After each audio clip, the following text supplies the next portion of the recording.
On August 15, 1971, a U.S. president went on television and, in about 18 minutes, ended the promise that had underpinned the international monetary system for 27 years. He didn't call it that. He called it a temporary measure. It was never reversed. In 1944, before World War II had even ended, representatives from 44 countries met in a hotel in Bretton Woods, New Hampshire, to design how the world would handle money after the war. They built something simple. The US dollar would be tied to gold at a fixed rate, $35 for 1 ounce. Every other major currency would then be tied to the dollar. Foreign central banks and official monetary authorities could exchange their US dollar reserves for gold at that fixed price. For many years, relatively few exercised that right. Confidence in the dollar remained high during the early decades of the Bretton Woods system. At the end of World War II, the United States held the majority of the world's official gold reserves. That's what made the entire system possible. But through the 1950s and 60s, dollars flowed out of America. Through the Marshall Plan, through military spending, through everyday trade. Faster than gold flowed in. By 1966, foreign central banks were holding more dollars than the value of gold the United States actually had in reserve to back them. That imbalance didn't fix itself, it got worse. On August 11, 1971, Britain requested protection worth $3 billion against a possible dollar devaluation, a request widely understood at the time as preparation to convert dollars into gold. That request landed on the desk of Paul Volcker, then a senior U.S. Treasury official.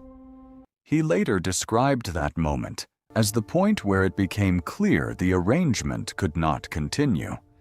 If even Britain, one of the system's own founding members, was cashing in dollars for gold, the system had already failed in practice. 4 days later, on August 15th, President Richard Nixon addressed the nation.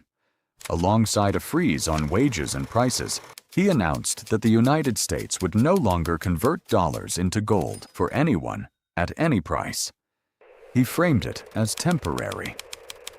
The gold window was never reopened.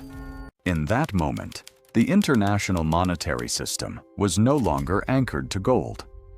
The announcement triggered immediate concern among America's major trading partners. European and Japanese officials had not been consulted. They were left with an impossible choice: let their currencies float freely against the dollar, which would hurt their exports, or keep buying dollars to hold their exchange rate steady, which meant importing America's inflation along with it. A temporary fix followed in December 1971. Major economies agreed to a new set of fixed rates, with gold repriced to $38 an ounce. It lasted just 15 months. By 1973, the world had moved to what we still have today: currencies that float freely against each other, backed by nothing but confidence in the government that issues them. Gold has risen dramatically from $35 an ounce in 1971 to several $1,000s an ounce in recent years. That rise reflects profound changes in the monetary system and the long-term decline in the dollar's purchasing power.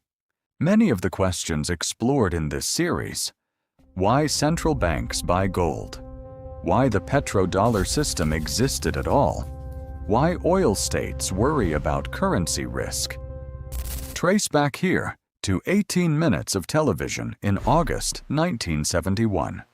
That announcement marked the end of the last major international monetary system formally anchored to gold. 55 years later, no major currency on Earth is backed by gold.